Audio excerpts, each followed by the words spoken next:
They call my name when the lights go out. I used to tell myself I wasn't the sort of man who believed in whispers and shadows. I had a mortgage to pay, a wife who worked double shifts, and a small boy who came home from kindergarten with paint on his knees and a mouthful of questions.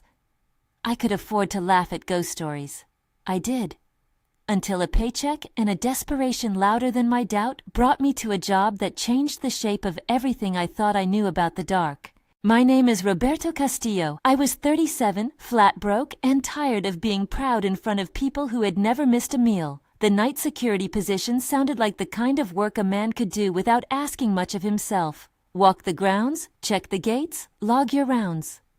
The cemetery was municipal, out past the last bus route, half forgotten between a landfill and a sprawl of closed factories. The ad didn't say much, just night watch, keys provided, main gate closed at 10 p.m.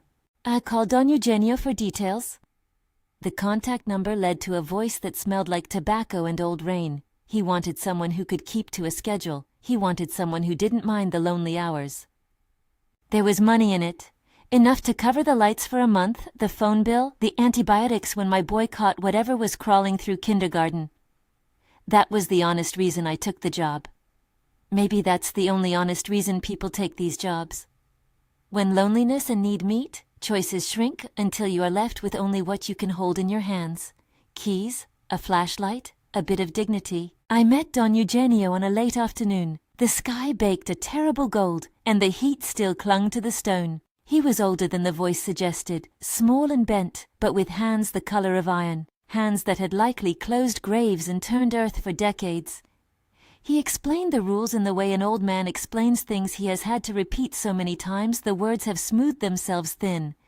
Be on time, sign the log, don't let people camp, don't open mausoleums. His eyes flicked to mine like a small animal checking for danger and then softened. He handed me a ring of keys and a logbook thicker than my forearm. The keys were heavy. They fit into the palm like a small cold verdict.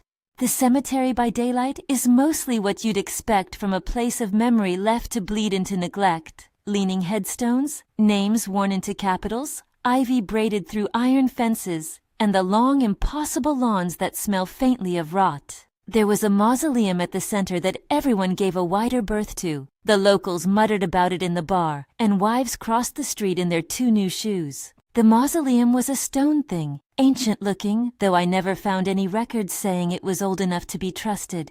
It was sealed with chains and a slab of concrete, and someone had glued a small placard to its door, an inscription that people said had been carved by a man who couldn't sleep. I don't know if the words ever belonged to a real man, or if they were made up by those who wanted meaning from the cold heart of a forgotten place. The words read, or at least the version I remember, something like, "Here lie those who forget the light. Here the dark remembers them." People quoted it, pupils wide with a mixture of horror and delight. I rolled my eyes the first time I heard it. The logbook was the real relic. Don Eugenio told me to sign in and sign out, to write anything unusual. He almost smiled when he said that, but his smile didn't reach his hands. He told me, again, do not go into the mausoleum. He didn't raise his voice, didn't need to. There are some instructions that can't be enforced with rules. There are places where saying you shouldn't go is an attempt to slow what wants you. My first nights were dull fires of predictability. I learned the route by following a pattern. North Gate, Children's Section, Columbarium, Mausoleum Loop, back to the office to brew weak coffee and write all normal in the logbook. I took to wearing the same jacket because it smelled like my son's shampoo, and because it felt like something I could be honest inside. At 3 a.m, the world thins to the bones of sound. The croak of a distant crow, the scrape of wind through iron, the slow hum of a far-off highway. The flashlight beam is a rational thing, straight, white, and narrow. It makes the world smaller and easier to manage. The first anomaly was small enough to laugh at. I heard laughter, soft, delighted, childish, where the children's plot lay, a square of small stones and faded toys. I told myself it was a fox or the wind and walked toward the sound with my flashlight steady, my boots cracking tiny stars across gravel. The toys were there, scattered like low, secret offerings, a plastic car with missing wheels, a ribbon entangled in a spade. No one was there. I checked the perimeter, checked the camera feed. Some of the cameras were old, the image grainy, some had been out for months, and wrote in the logbook, "Heard childlike laughter, no source found." I remember thinking the words looked stupid on the page. I remembered too the small neat handwriting of previous entries, the way other men had tried to be normal in a place that didn't like normal. It was only the beginning. Small things slide into a life like crumbs into a pocket. You ignore them until your shirt is full. The cameras, I learned, were unreliable on purpose or by neglect. Some nights the feeds flickered into static at precise moments, at 2:13 a.m., again at 3:47 a.m., the same times nightly, as if a clock were set to creep. One camera facing the children's section would go dark and come back with the wrong color balance. The hues would sit sickly at the edge of the screen like bruises. I began to carry a small radio because it offered white noise and a sense of company, but the radio too would sometimes catch whispers of voices that didn't belong to any station. An undertone beneath the static that might have been a prayer, or might have been someone imitating one. I started to look through the logbook more than I did my own entries. There were names I had never heard of, initials, shorthand I couldn't translate into a life. Dates slid past like fallen leaves. Early entries were crisp. Gate secured at 22Y, no issues. Later entries changed tone, or ink, or both. The names of previous guards peppered the pages with things I'd rather not read, things that folded the ordinary into the uncanny. A sampling, as I have the log now, transcribed into my own handwriting because the book is heavier than I am fond of carrying. I will read a few of those lines aloud, even knowing how they will curve back to haunt me. 10:03. All normal, wind strong tonight. JM 10:17. Sounded like someone calling, checked, empty. PD 11:02. Door to 5th gripped open, closed it, felt watched. RL 11:09. They speak each other at night, I write less. Anonymous. 12:01, horses broke loose, old Eugenio said old stories, I laughed. MT 01.14, don't go near the center after 2 a.m., it remembers names. GS 01.18, said my name on the recording, did not say my name. TV. These entries do something to the mind that charts the passage of days and claims normality. They feel like bones with meat still hanging on them, remnants of people who tried to arm themselves with facts. The line, "It remembers names," started to tilt the world around me. I told myself it meant nothing. The mind is good at parrying worry with explanation. Still, there is a part of us that listens for patterns, and when we find them we feel less lonely, even if what they show is terrifying. On my 3rd week, I found that a small crypt door had been left open. It was one of those little family alcoves, low and shallow, not the mausoleum at the heart of the cemetery, but an old niche with a stone shelf and a stained glass window that had long since lost its color. The door was a little ajar, the cold at its mouth like a held breath. The air that came out smelled of dust and iron, and a scent I couldn't name, something sweet and rotten at once, like a memory of roses left too long in an old book. I shouldn't have gone in. If you have learned anything from every story told by firelight about curiosity and consequence, you know the next thing I did. My flashlight made a bone-white tunnel through the dark. The stone steps down smelled of perfume and mildew. I put my hand on the wall and felt dampness, years of breath pressed into mortar. Inside, the air was a temperature lower than the night. My light caught on a child's shoe in the corner, a small thing with a faded bow. The shoe made me pause and then step closer. A thought that later I would hate myself for. Proof. Proof of a present small enough to have a shoe. Proof that I was not imagining the laughter. I knelt, and the stone made a small sound, the soft scrape of materials settling. When I looked up, the shaft of my flashlight trembled in my hand. For a dizzy second, the beam latched onto something uncanny in the corner. A shadow that didn't match the shape of anything else in the room. It sat like a stain and seemed to listen. I felt the immediate animal urge to run. My knees remembered the flight of many men before me and wanted to buckle. Then I heard it, the whisper, not through my radio, not via the cameras. It was inside the chest where your heart keeps its private alarms. The whisper was so soft I could not be certain it was sound at all, as if someone had tuned the world down to a whisper and left only a suggestion. The voice said a name. It did not say a name I recognized at first. It said my last name as if it knew how to pronounce it, my father's name threaded through Spanish vowels, my name with small, patient hunger. Roberto! I froze so completely it felt like someone had hardened me into glass. The air folded around me. If I had had a rational explanation, animals, wind through the glass, someone nearby playing a trick, I would have clutched it like a lifeline and held on.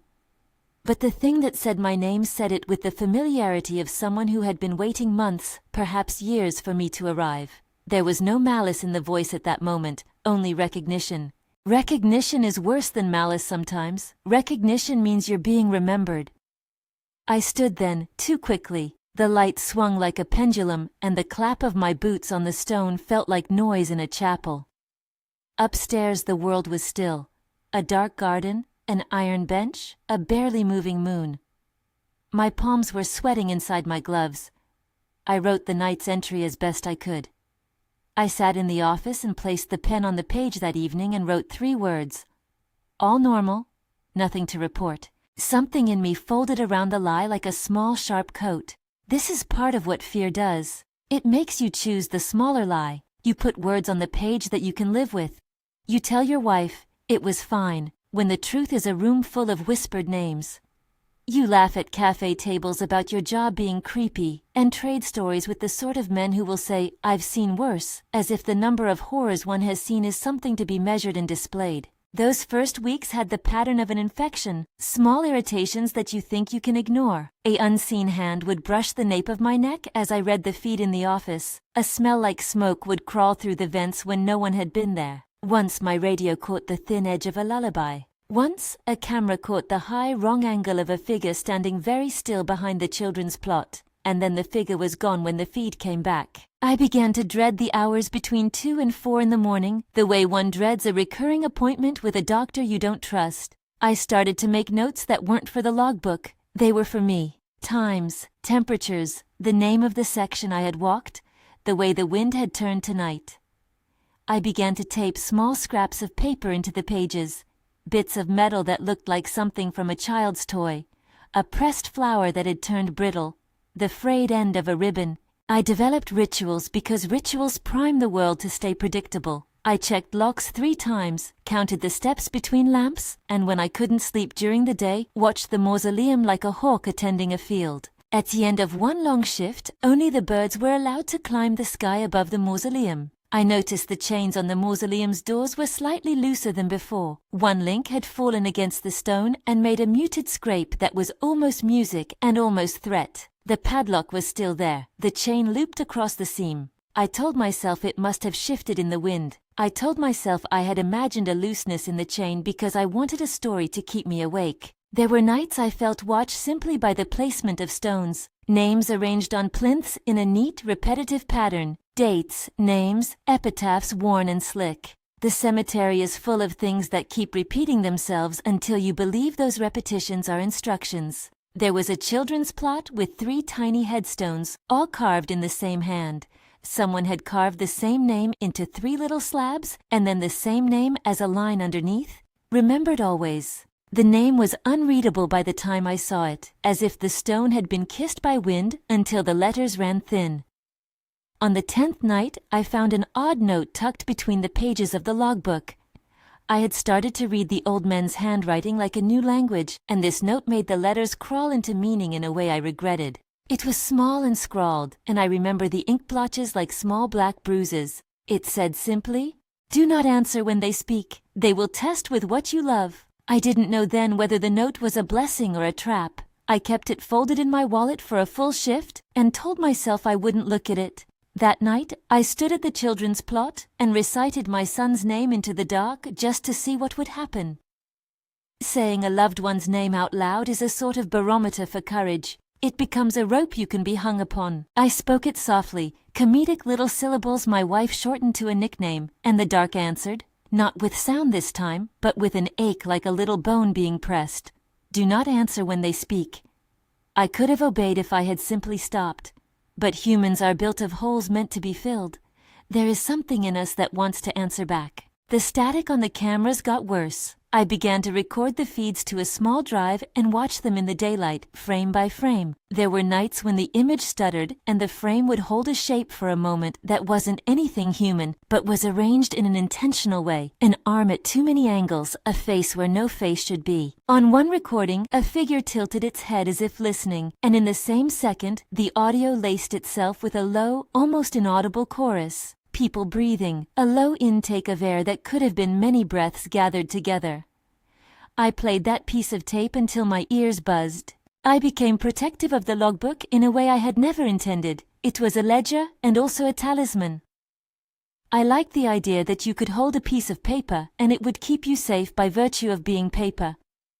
The logbook was a place where I could mark the world as orderly. I wrote in it in neat, mechanical cursive, while outside the night felt like it was leaning in to read over my shoulder. A previous entry had the words, "I wrote my name and the ink ran." I had to hold my hand steady to keep from making the same mistake. One of the earlier guards left something else behind me that I didn't notice at first. A voice recorder tucked into the cavity behind the office radiator, a little cassette device with a brittle label. Whoever left it had pressed the record button and spoken in a voice that cracked around the edges. I found it by accident while pulling a stuck drawer. On it, the voice said, "If you listen, not with your ears but with the part that remembers, you'll know what I mean. They call names at 3, they like the ones who sleep poorly." There were a dozen minutes of rustle, then a noise like plastic on stone that could have been shoes, or could have been the scraping of something else. The voice said another name, a name so similar to mine that my skin tightened, and then the cassette clicked out. I carried that cassette home one morning, and at home I pretended it was only tape like any other.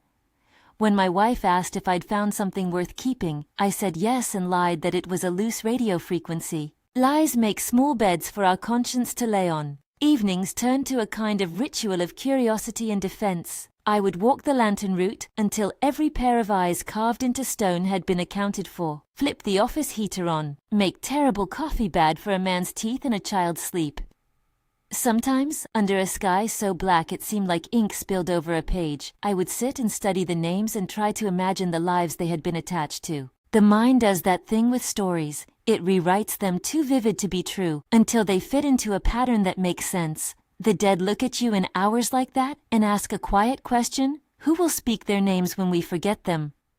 The thing is, in that place, what looked like an answer wore a different face. One night, several weeks in, the whisper moved from the confines of the crypt and became an interaction. The membranes between me and whatever kept the cemetery crooked shifted. It started with a set of footfalls, precise in their timing, that matched mine when I walked past the mausoleum. I would step, hear gravel shift, and feel the echo of someone else making the same movement a few paces to my left, like a mirror with its own mind. It was subtle at first, a reflexive glance, a chill at the back of the neck. Then, on a night with a moon like a dull coin, the footsteps stopped when I stopped. They might have been coincidence, they might not have been. That night, the logbook had an entry from a man named G.S., dated months before my time. It remembers names.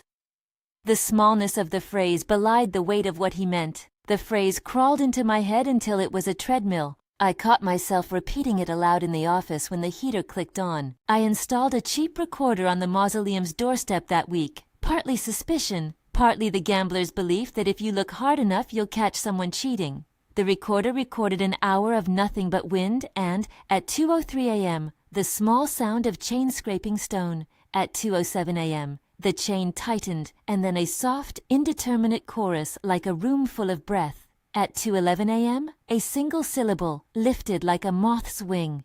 Roberto. My own name spoken into a concrete darkness by something that had access to the webbing of my life felt less like an address and more like a claim. A claim implies an owner. I had never signed away anything to that place. I stopped sleeping in beds in the way people think of them. I slept in a chair in the office with the light on, or I didn't sleep at all and wandered in a drowse through the plots until the horizon hinted blue. It became a new kind of existence, too tired to be afraid in the usual way, and too awake to pretend safety. My wife noticed. She asked what it was like, but in the way spouses do. She asked about the weather and the work, and how the floors held up under my feet. She saw my hands and the empty space under my eyes and didn't initially press. At home that weekend, I made a poor dinner and told a small story about a fox in the children's plot. She smiled the way you smile out of pity or love. I couldn't tell which. The cemetery seems to like to recruit more than one way to be known. It writes its invitations into margins and telephone poles, into the headlines of old papers you find folded under the seat cushions of dead cars.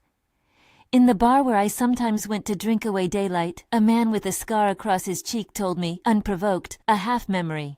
There was a gas station out on Route 9 once where the lights would die and the pumps would ask your name. We shut it down. They left. I recognized the pattern of the story, an isolated night post with small things beginning and then folding into something larger. I told him I'd never heard the story, which was true.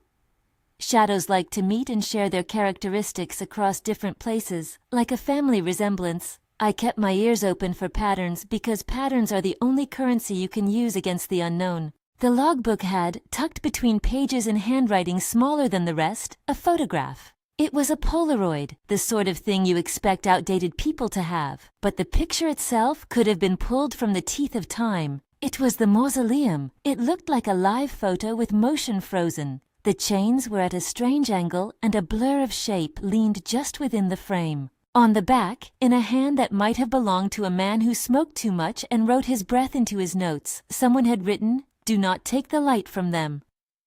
The warning was puzzling. I didn't understand whether it meant don't let them step into the day or don't take anything that belonged to the dead. It seemed as if every fragment I collected pulled me deeper into something that had already begun forming. There is, in these kinds of stories, a moment where what begins as observation becomes participation. For me, that moment came in a way that was both simple and monstrous. I had been on a long shift and, feeling foolish and a little braver than common sense allowed, I had taken the little flashlight and returned to the children's plot. I meant to look for footprints, for anything that would be useful in explaining the laughter, something to hand to some curious policeman or an insurance agent if things went sideways. The sky was a fine bruise. My breath bent like ribbon in front of me. I decided to kneel by the smallest headstone and pray, not because I'm a man of habit and religion, but because prayer is, for me, a primitive pattern. Speak your wish into the dark and then see whether it answers. I said aloud, "Leave us alone." It felt absurd, but saying it out loud put courage in my mouth. The night answered by letting a single clear voice say one word behind me. I turned so fast I almost vomited. Roberto. The name was not only spoken, it was licked around in the air as if tasting a memory. It touched the back of my neck like cold fingers. I had to move my hand to my throat to make sure that my pulse was still a pulse and not the archive for every quiet remark. When I looked down at the headstone, my hand still quivering where the stone met my palm, there was new writing on the base where there had been none before. Someone had scratched something there in the wetness of the night. The letters were clumsy but unmistakable. They spelled my name, but not in a hand I recognized. It was as if the stone had learned to write me. My first instinct was to think of pranksters. But who would stay awake at that hour and scratch the name of a stranger into a headstone? How would they get past the gate? The answer hammered into my thoughts. Some doors are meant to be left closed for a reason. My body found the litany of excuses useful and held to them like a buoy. I ripped my fingers from the stone, heart thrashing like something caught in a trap. I ran all the way back to the office on broken breath and wrote into the logbook, in ink that was steadier than my hands warranted. Found names scratched on headstone, no suspects, report to Don Eugenio in morning. I drove home with headlights cutting tunnels into the fogged night and a prayer lodged like a seed. At home, I didn't tell my wife the full truth. I said, "Some vandalism, kids, it was probably teenagers." She looked at me, and her eyes had that stitch of worry again. She reached for my hand and clung to it as if she could anchor me to a life that still made sense. The thing I did not tell her was that, when I lay down in bed, reaching to the dimness above the lamp, I felt like something had put a stamp on the place where my brain unrolled its memories. I remembered the sound of the breath I had heard in the children's plot, the way it had shaped my name. Names are supposed to be safe things, a collection of letters we use to gather ourselves. That night my name felt borrowed, like someone had taken it to see if it would fit. I began to find small things on me that I could not account for. A rub of dirt under my nails like a place I had once touched and couldn't remember. A thread of ribbon in a pocket that was not mine. The faint scent of rose drying into something metallic. You tell people these things, and they smile politely and remind you that when you work at night, you pick up on things your day sleeper friends never notice. You are a different animal after midnight. This is true. But it is also true that pieces of you will go missing without apology. At work, I kept the logbook open and began to write the things I could not say aloud. My handwriting got sloppier. The ledger filled with notations about time, and beneath them, lines drawn like fences. I would try to describe the quality of a whisper and fail because whisper is a relative thing. There was the whisper that said a name like a comfort, and the whisper that said your name like the last thing it would ever say to you. The problem with the latter is you can't tell whether it's kindness or summoning.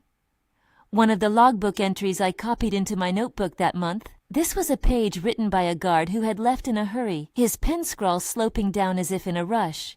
Dated 0204. 2 nights ago, I woke at 2:12 to the sound of someone humming. I followed it to the columbarium and the humming stopped. On the recorder, the humming is the wrong key. I don't know the key, but it doesn't fit here. My name made it stop. I think names are weights now. They pull.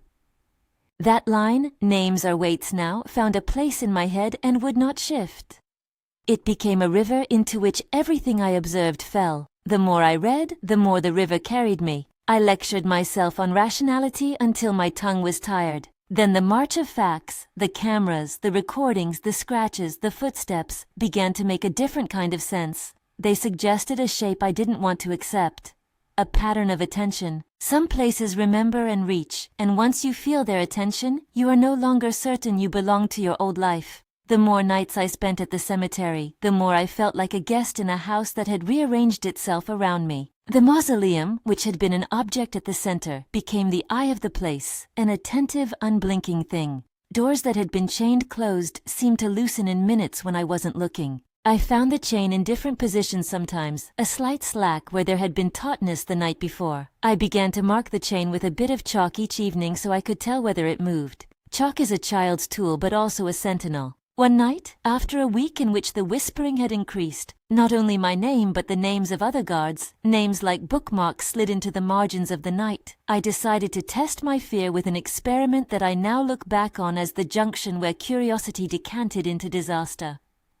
I left a camera in the mausoleum's corridor, set to record from dusk until dawn. I put it there like a sacrifice and went home to sleep. Because sometimes the only way to brave a thing is to let the machine do the watching and the living do the living. The camera picked up nothing for hours. It recorded the low cough of wind and, at 1:59 a.m., the distant sound of a car. At 2:02 a.m., a scraping as if metal had drawn across stone. At 2:03 a.m., the frame washed with a sick green light for less than a second. At 2:04 a.m., the camera's microphone captured a string of syllables spoken under a breath. Layered and soft. It was not a language I could translate easily. It felt like an old grammar trying to speak new words.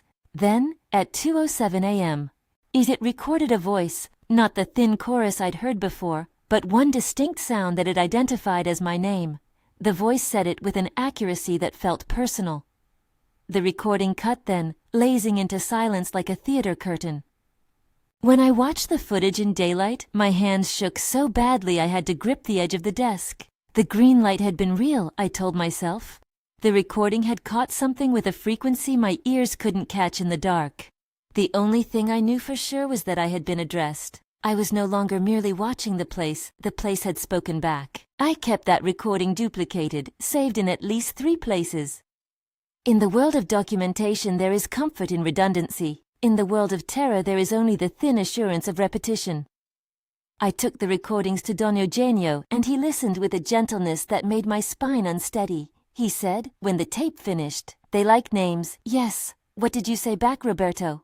I didn't know. I didn't think I had said anything. But I had a memory that's both private and public, the feel of my lips shaping my name like a key in the dark. In my memory, my name was a sound that could not be retracted. "Nothing," I lied. He cupped his hands and looked at the floor of the office where the radio sat.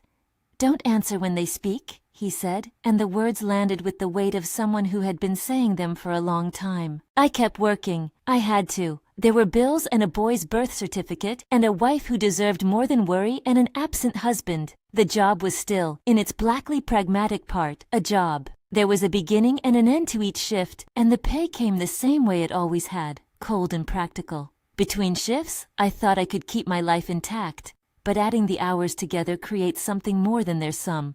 Repetition had an effect on me. Sometimes I would look in the mirror and see a stranger blinking back, as if part of me had been reserved for the night and the rest left to carry a shopping list. My eyes began to look different in a way that made me uneasy. It could have been exhaustion. It could have been the grain of the light in the office. But then a neighbor at the laundromat, who had never seen me before in my life, looked up from folding towels and asked if I had been sleeping poorly. "I work nights," I said. He squinted at me and said, "You don't like the dark, do you?" There was a pity in the observation that made my mouth taste sour. I wondered whether something about me had begun to change that was visible on the surface. That thought is more dangerous than most because it is a seed you water with speculation. I kept taking the shifts. I kept answering with silences and half-truths. I kept writing all normal in the logbook as if by repeating the lullaby of normality I could make it true. I was still stubbornly an immigrant to the idea that you can treat the world like a ledger and balance the bad with enough small, honest acts. But every ledger, even honest ones, has the capacity to hide a deficit. The cemetery had a way of shifting the columns until the books didn't match anymore. One evening, as I was finishing the shift and locking the gate with hands that were more practiced than my heart, I thought I had managed to close my account for the night. I thought that if I kept my head down and my cursive steady, the place could only reach as far as the length of a phone line. Then the thing happened that showed me the boundary I had been standing on was not mine to set. I walked toward my car and felt, before I heard anything else, the sensation of someone breathing against the nape of my neck. It was a close, close breath, like someone had leaned in to retrieve a dropped thought. The breath was the shape of an inhale exhaled slow, and with it came a voice. The voice I had been cataloging all this time, patient as weather.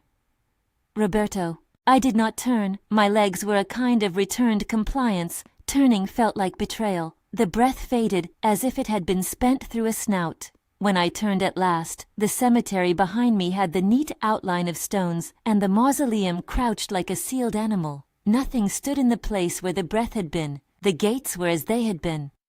There was only my car, and beyond it, the cable of a road into the night. I drove home with every red light in the city holding me hostage. I sat in traffic and tried to count the number of cars that could be out in the world and couldn't make the numbers equal the strangeness that had been leaning over my shoulder. At home, I lay awake and listened to the house settle. There are nights when the house tells you things you don't want to hear. I thought about throwing the camera away or setting the logbook alight and watching the pages curl into something that couldn't be read. Instead, I did a small human thing. I wrote a note and shoved it into the pocket of my jacket. "If you hear them, don't answer." It was childish and useless, but it made the inside of me feel like it had erected something of a defense. I will tell you this plainly now because it may matter to you who are listening. After that night, the pace changed. The world that wanted me began to press more insistently. Names stopped being polite knocks and became reminders like a hand tracing your ear. After that night, the pace changed. The voice that had been patient for months became insolent. The times it spoke tightened like a knotted rope around my schedule. Not just at 2 or 3, but at the moment my feet left the office carpet and headed for the gate. The moment I turned the key in my car. The instant I tried to sleep.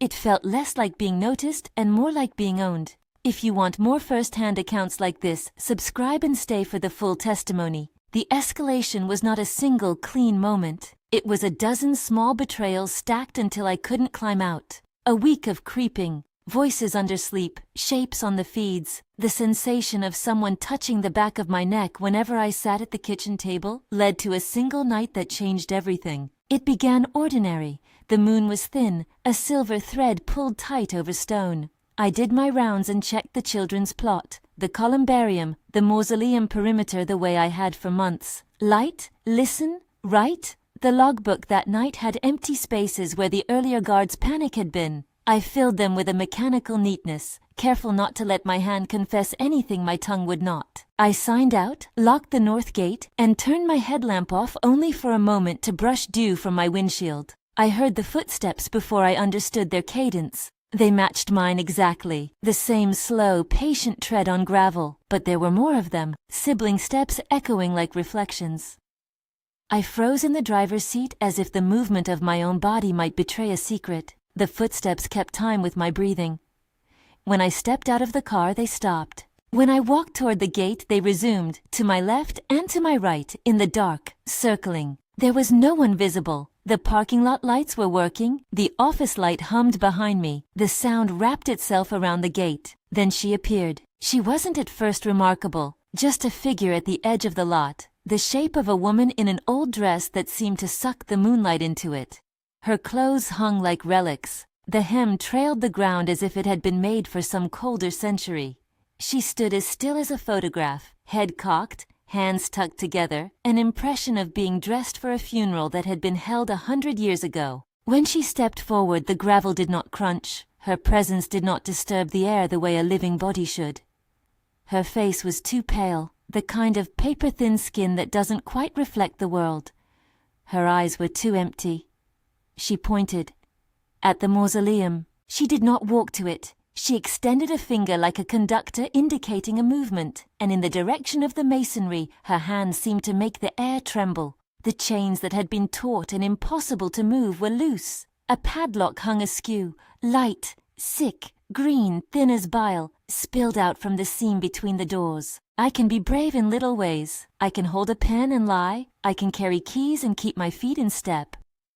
That night, bravery curdled into stupid courage. I grabbed a flashlight and stepped toward the mausoleum because curiosity is a shape with teeth, and I had fed it for months. As I got closer, the air changed. Not colder exactly, but older. It smelled of the attic in my grandmother's house, of dried flowers, of things shut away. The beam of my flashlight struck faces carved in stone, features rounded by wind. The mouths on the dead's faces closed as if keeping counsels.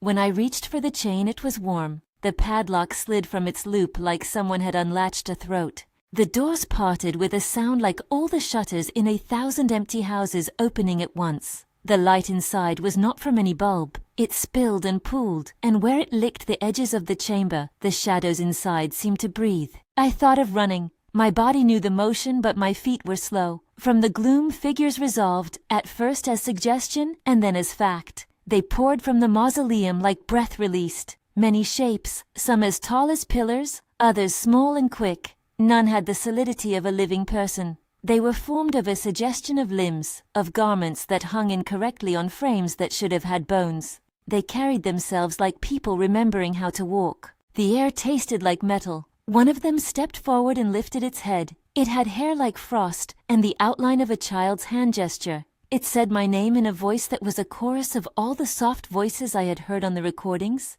Each syllable felt like being imprinted with someone else's memory. Behind it, the woman in the old dress watched and smiled as if she knew a joke I had not yet heard. I bolted.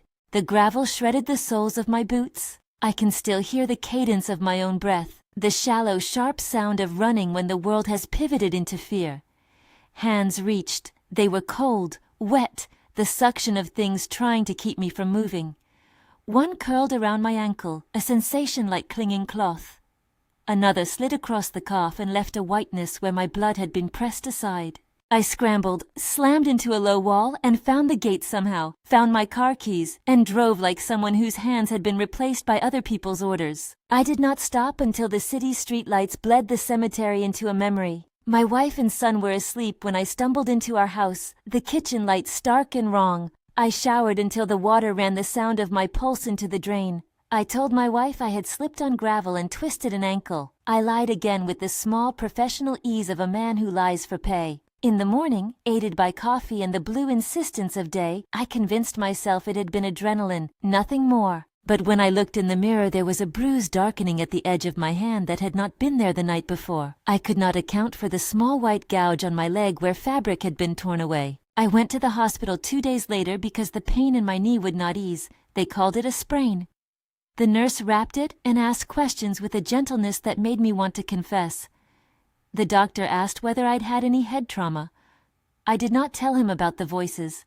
I did not tell him about the way I kept seeing, in the corner of any reflective surface, a shadow that moved with a slight delay as if it were practicing being my back.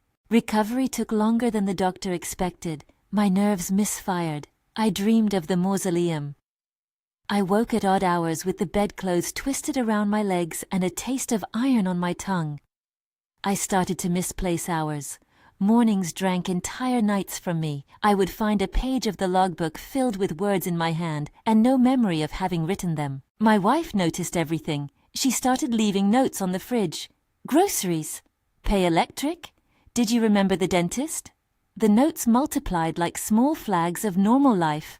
Once, sitting across from her at the kitchen table, I nearly told her everything. The words gathered behind my teeth, the confession heavy as a coin. But when she asked if I had been drinking, I said no, and the confession dissolved. In those weeks, I did what I had learned to do with impossible things. I documented. I pulled together recordings, duplicated them, sent files to email addresses I would later pretend I had never typed. I reached out to a forum that dealt with odd night jobs, low-level, credulous, sometimes cruel, and left a careful anonymous post about weird audio at cemetery job.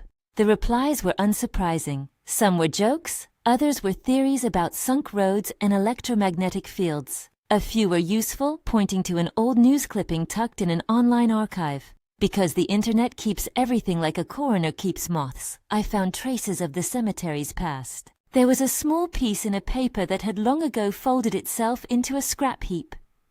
The clipping mentioned a family vault, shuttered after a fire decades ago. Another piece mentioned a pattern of guard resignations at the cemetery throughout the last 20 years, each leaving with small notes and no sense of cause. None of the pieces answered questions. They only confirmed that other people knew how to be quiet. I met the old warning man at a diner that smelled like fried onions and cheap coffee. He called himself Horatio, and his face was heavy with a life of tasks that were not entirely finished. He had worked night posts in his youth and had a way of pinning a conversation to the useful parts, what times mattered, what lights died first, what names to avoid. Horatio told me the kind of stories old men tell, spare, particular, half folkloric. He said he had never walked the cemetery at night because he believed some places should be left to sleep. He showed me a scar on his wrist that had been small at first and had haunted him for 20 years. There are places that don't belong to us any longer, he said, folding his hands like a man who had learned to fold hands to keep them from doing something worse. They mark the ones who come through, especially the ones who watch. You can't unmark them, that's what you need to know. Why? I asked. The question sounded childish and desperate, but the man did not laugh. I don't have a reason, he said, only patterns. Once they like names, they keep them.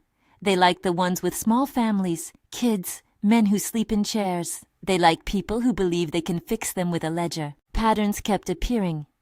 The logbook grew heavier with small scare notes scribbled in margins. I found another tucked cassette in a drawer, its label smudged. The voice recorded on it was breathy and old. The person on the tape said, "They took my son out of the picture of my porch. The photo has a hole now where he once stood." The tape clicked into silence. The possibility that the cemetery could reach out and alter physical things was now not merely rumor, but a pattern corroborated by more than one voice. Then the mass event came, the night the mausoleum gave itself up. I had been trying to sleep at home in short bursts, waking sweaty and quick. My phone vibrated at 3:07 a.m. It was a text from an unknown number. "They are out." The message had no other words. My stomach folded into a ladder and I was on my feet before I remembered why I should not be awake.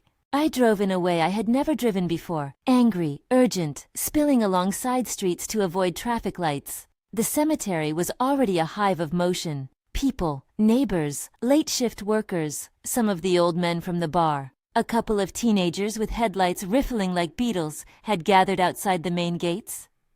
Someone had called the municipality and someone else had called the police. Sirens looped in the distance like a promise. But the sirens were useless. When we pushed open a gate, someone boxed the lock with a crowbar. What we found was a scene that defied the tallying of evidence. The mausoleum doors were wide open, as if the building had chosen to unlatch itself. Figures stood in the grass like a congregation doing their business. They were neither alive nor dead in any sense the onlooker's eyes recognized. They moved and spoke and sang in a strange rhythm that made the hairs on my forearm stand up. A woman in an old dress, she was the same I had seen before, was at the center. She turned to the crowd and pointed to the sky in a motion like a benediction. People stepped back as if the gesture had a tangible force. The lights from phones and flashlights made the shadows float like ink. The police tried to engage. Men in uniform shouted for dispersion. The figures moved among us and sometimes tilted their heads to look at the living as if checking a list. A child in the crowd screamed as the figures came close, and one of them reached out with a hand that looked almost affectionate and touched the child's hair. The child's face lost color.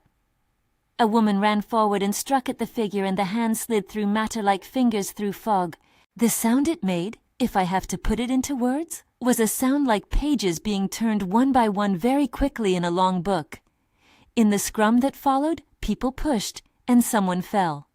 Someone else shouted that they saw a man who had been one of our gods from years before standing in the grass, eyes blank and hair wet with dew. Someone else swore they saw for a second the mausoleum's face become a mirror and reflect not us but a crowd of people with our backs turned. I will not claim to have seen everything that night. Memory is a sieve and fear a puppet master. But I know this: they moved among us and did not behave like the living. I ran. I don't know what I expected my running to achieve. Maybe to throw distance between myself and a thing that had claimed me. Maybe to rescue the life I had left in my house. The warm bed, my wife's breath, the son's crooked smile. But when I reached the perimeter wall and started to scale it, hands took my ankle. Not one but many. Cold, pressing grips that were patient and precise. I clawed and kicked and felt a pressure like someone reading a book against my skin. One of the hands was small and nimble, and it held a child's shoe between finger and thumb like a private trophy. I jammed my foot over the top and flung myself down the other side. The wall scraped my palms raw. I don't remember the exact order of things, only that I ran until my legs knew nothing else, and then a hard back and a hospital ceiling. The emergency room was banal in its fluorescent brightness. They stitched my hands and asked what happened. I said I had fallen from a wall. The cuts on my palms were deep. They had the odd patterning of fingers that had not been mine. The doctors prescribed antibiotics and recommended rest. I accepted pills like promises. But the hospital stay did little to reconcile me to my life. I came home with bandages on my hands and a vigilance that never really left. My son looked at me with a mixture of fear and curiosity that hurt more sharply than any wound. He asked me at breakfast why my eyes were dark that morning. I told him it was only a scratch from the hospital. Later that week, his teacher called and mentioned he had drawn a lot of pictures with figures in the dark. My son told her the figures were the people who said Daddy's name. I felt as if my child had become a witness without permission. People asked questions. Don Eugenio stood and said little, his hands steady but his face a map of regret. The municipality appointed an investigator who treated the event like a riot. Reporters came for a day and then moved on. The police took statements. I gave mine in a small room with a recorder on the table and a woman whose sympathy felt like a veneer. Later she told me she had received other similar statements from night workers at places that had been forgotten long ago. She handed me a printed sheet with names redacted and circled a paragraph that read, "Multiple unexplained sightings at Municipal Cemetery. Witnesses report auditory phenomena and physical contact. It is one thing for other people to put your experience in a file. It is another to have your life altered in ways that don't fit forms. The physical marks faded, the bruise lightened, the stitches healed, but memory is much more efficient than skin for keeping wounds." Months passed in a way that made it seem like nothing had happened, except that nothing was true the way it had once been. I woke to find my thoughts hosting voices that weren't mine. I would reach for a word, and someone else's memory would answer. I would stand at the sink and feel a coldness run across my hands as if a presence walked by within arm's reach. I attempted to remedy the thing the way frightened men do, with explanation and then avoidance. I resigned from the job. Don Eugenio nodded as if not surprised. He told me to take care of my family. His eyes did not soften when he said it. He handed me the logbook and its leather cover as if the thing could only be handed forward. "Keep it," he said. "It keeps better when you keep it." There was a kindness in it and also a warning. After quitting, I thought the trouble might slacken. It did not. The hours I had given to the cemetery were not like money, something you could transfer at will. They had been hours of a particular attention. The place had kept a ledger of our focus, and in exchange it had applied a mark. The mark was not visible to others in the way cuts are, but it showed in smaller betrayals. Names in my mouth that were not mine, memories that originated in mausoleums I had never visited, sudden flashes of someone else's funeral. I began to undergo tests because sleep clinics are kinda spaces to unmask what science cannot. Doctors nodded at me, offered pills, called it insomnia, gave me melatonin and cognitive behavioral suggestions. None reached the kernel of what it felt like to be remembered by place. I took to research in a more serious way. I dug into archives, read old deeds, and photocopied articles until I had a stack of paper that made a small forest. The cemetery had been a municipal purchase in a long-ago decade. Before that, older maps hinted at a meadow, and before that, there was a mention in a settler's diary of a small burial ground near a spring. None of these were proof. They were an arrangement of evidence that suggested the land had been used and reused, that memory in one form had accumulated on top of memory in another. There were rumors of ritual, of unmarked graves, of a family vault sealed after an accident. But rumor, like smoke, moves where facts do not want to follow. I also collected first-hand accounts. People who had worked lonely night posts shared similar rhythms. The 3 a.m. phenomena, the way cameras would glitch and then present an answer in the form of name-calling, the suggestion that being on guard made you an applicant for attention. A retired gas station worker, an ex-night attendant who had once stopped at the cemetery with a friend, told me in a voice like gravel that certain ground remembers step names and finds them useful. His phrase, "It remembers names," was now a chorus echoing in pockets of silence. He showed me the job log from his old station. The entries near 3 a.m. had been scrawled in panic during his final weeks. I realized the pattern I had been sketching extended beyond one gate. The cemetery was the center I knew intimately, but the shape of the phenomenon showed in other places. The lonely outpost of a gas station, a closed park bench, a shuttered bus depot. All were places where the night gathered and where people, alone and working, had left parts of themselves. All had stories of voices that named, of cameras catching motion that should not be, and of former employees who left with masks of exhaustion. I collected one particularly coherent secondary account and called it Related Case, the Route 9 Outpost in my notes. The attendant, a man named Marco who had been 28 when he quit, told it in a way that made my own hair stand up. He had worked nights at a gas station 3 towns over that was built over a road that used to be a burial path. For months he had watched the pumps at midnight, and then at 3 a.m. things would happen. The lights on the aisles would flicker, the pump's digital readouts would go blank, and the security feed would loop the same 30 seconds for hours. Then voices would come through the outside intercom that were not on any frequency. They would ask names. Marco would tell them he had no change, and the voices would laugh. He said, "One night a voice said my name. I didn't answer. I shouldn't have said anything, but I cursed at it." The camera later showed a hand across the pump, white as bone, and the display filled with names I'd never seen before. Marco made a copy of his log entries for me. They were typed in a shaky font on a yellow legal pad. At first they read like the steady notes of a man trying to be exact. 3:14, lights flicker, pumps reset. 3:15, loop on camera to arrive 3:03. 3:16, voice on intercom says Marco, no customers, no cars. Then the entries became jagged. 3:20, old man at 3 a.m. said don't stay. 3:21, names on receipt tape, they were my neighbors. 3:22, left job. I visited Marco in his small apartment where the curtains were drawn and the blinds bent like rib bones. When he spoke, his hands trembled. He had lost weight and laughed at odd points in the tale as if laughter could sweep the cold away. He told me he still heard sometimes scraps of the radio at night, the faint hum of an intercom carrying a voice that remembered his name. He had not returned to the pumps. He had never crossed the grass of a cemetery at night. He said he didn't need to. The mark, he insisted, reached beyond soil. They remember what the night smells like, he said. They remember who kept watch. This was the pattern: isolated work, loneliness, repeated attention.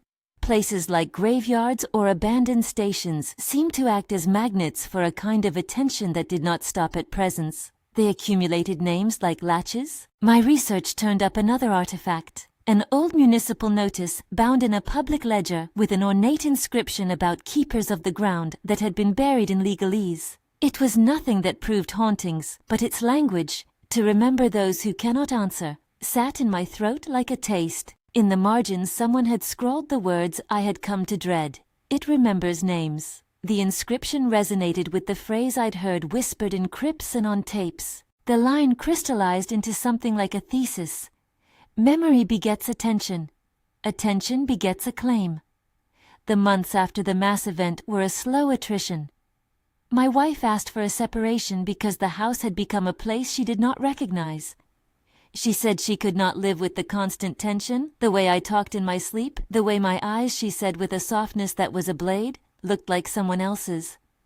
We argued and then we quietly signed papers. I moved into a small room above a bakery where the mornings were warm and bright, and the smell of yeast licked at my defenses. My son stayed with his mother. I tried therapy. I tried medication. I tried to anchor the parts of me that drifted. Lectures about stress and post-traumatic fear offered frameworks for the way my mind looped, but the thing that had latched to me did not care about frameworks. It called me by name in dreams, presented memories of funerals I had not attended, and sometimes, when I looked in a dark window, I saw a reflection in which my eyes were not my own. Once, in a supermarket at midnight, a woman in the cereal aisle paused when I passed and sighed, "You don't belong to yourself yet, do you?" Her words were like a door closing. Over time, the physical signs changed. There were nights when my pupils dilated in a way that frightened me. They would hold a depth I couldn't name, blackness that seemed to drink light rather than reflect it. On mornings after those nights, someone would leave a note in my pockets.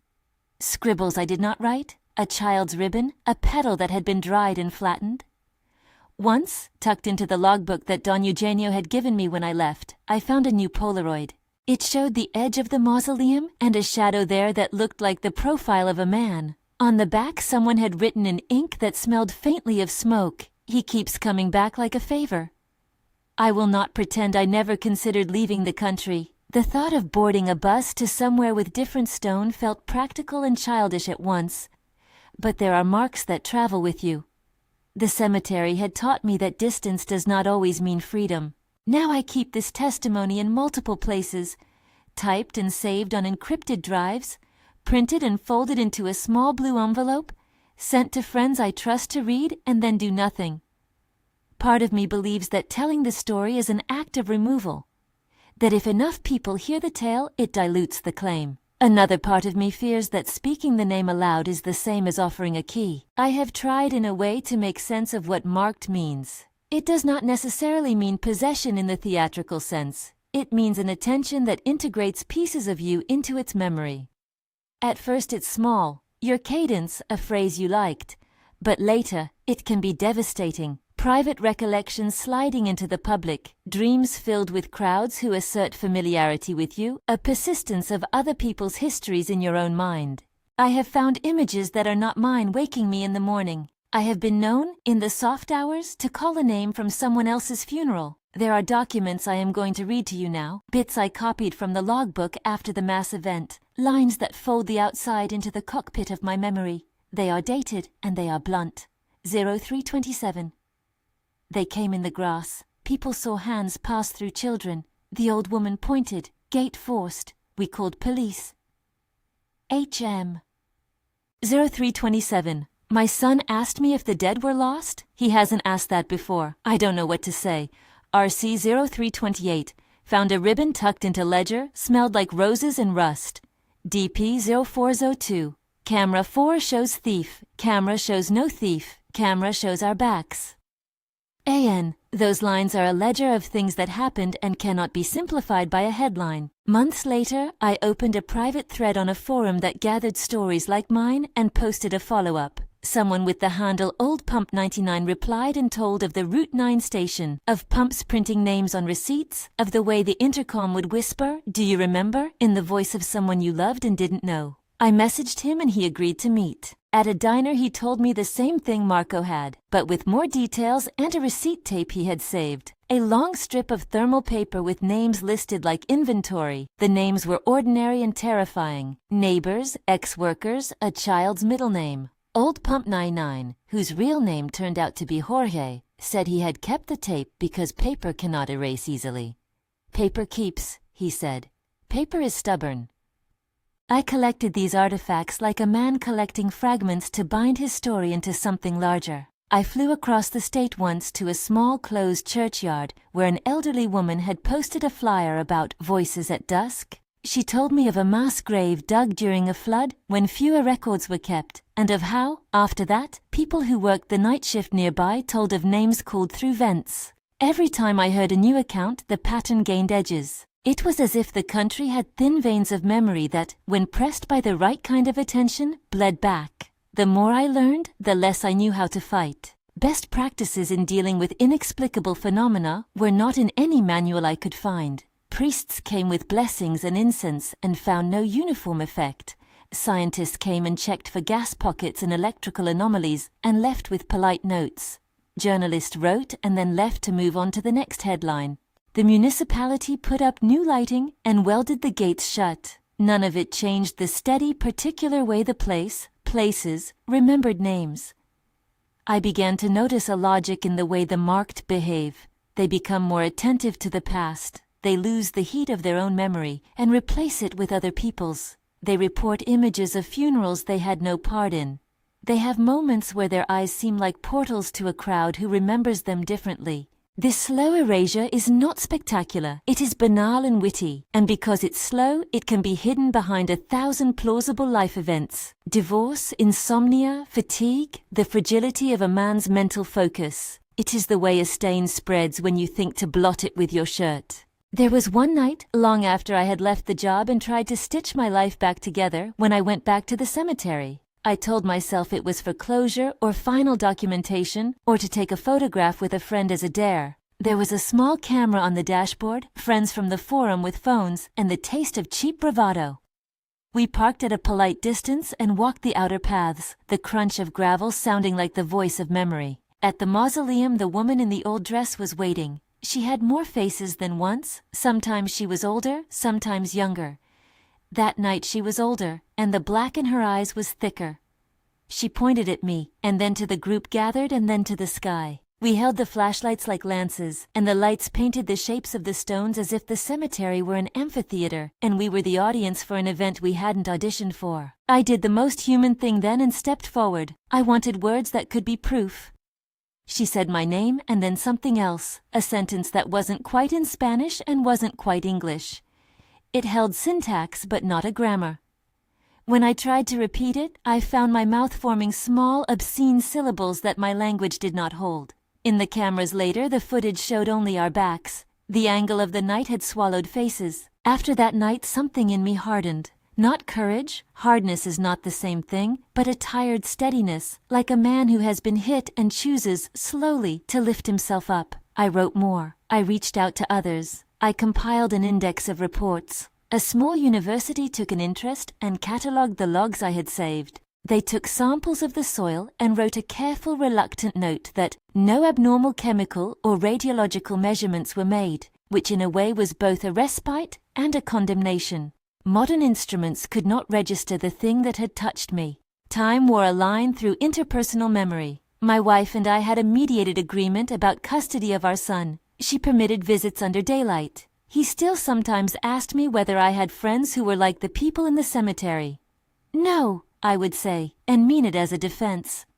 He would show me drawings he had made in school, figures with their backs to the sun, shadow people with long folded hands. I felt like a man returning from battle with a medal no one would accept. Over months the pressure of being called dimmed, but did not vanish. I had bad nights, and some nights where the presence was almost absent. Then there were afternoons when, in a grocery queue, I would hear a whisper from the back of my skull call a name that wasn't mine, and a photograph from the logbook would appear in my head like a postcard I had never received. I would stare at the cashier and think of hands that once touched granite and felt the feints of fingers that weren't mine. One of the more chilling things to me now is the way the phenomenon spread by proximity. The people I associated with began to show signs. Old friends who came to my apartment for a coffee left, with a silence in their face that suggested they had seen something unwanted. A neighbor once borrowed the logbook to look at a page and returned it with his hands trembling. He told me he had called a name aloud, and as he said it the house felt like something held up its breath. Some people say that to tell a story is to give it life. I sometimes think I did exactly that.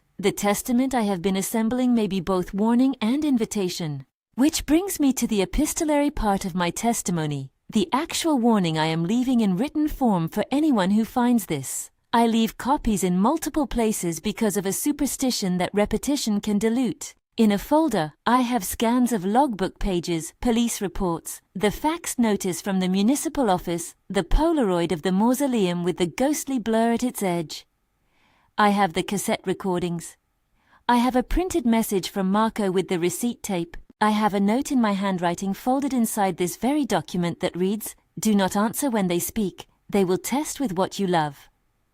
I read that line every morning and feel its coldness reshape my day. There is an inscription that has persisted in the stories people tell about the mausoleum. I have heard it carved differently by different mouths, and I will not present it as ancient fact, only as a phrase that gathers the shape of what the cemetery seems to do. The version I remember, the one that keeps recurring like a chorus, reads like a small, resigned sermon.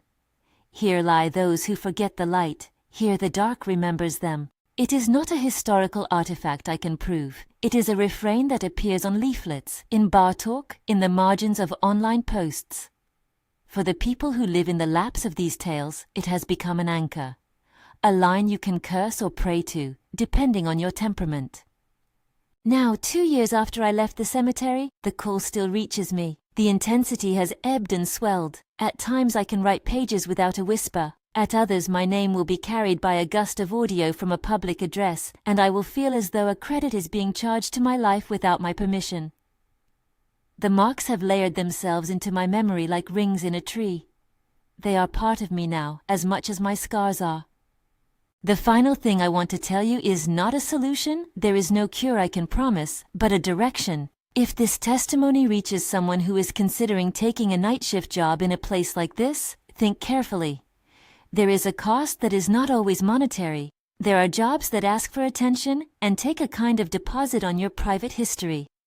The difference between being haunted and being touched by memory is whether you can afford to lose a piece of yourself. And if you are already feeling the call, if names arrive in your mouth that are not yours, if you dream funerals that don't belong to you, if the faces of strangers keep crowding your sleep, please treat these signs with the seriousness they deserve. I am not a professional in these things. I can only offer what I learned the hard way. Document, duplicate, protect your family by daylight, and do not answer when they speak. Before I close this testimony, I will offer one more slice of the record. An excerpt from a voicemail found on a retired man's phone. The voice is breathy, and the label is date-stamped. Voicemail from GS 0409-0137 AM. If you listen, listen with the part of you that remembers. They like the names of people who sleep with the lights off. They are patient. They will lay out what you love in the dark and ask for it. Do not help them take it. I put that voicemail in the same envelope as the logbook and the Polaroids.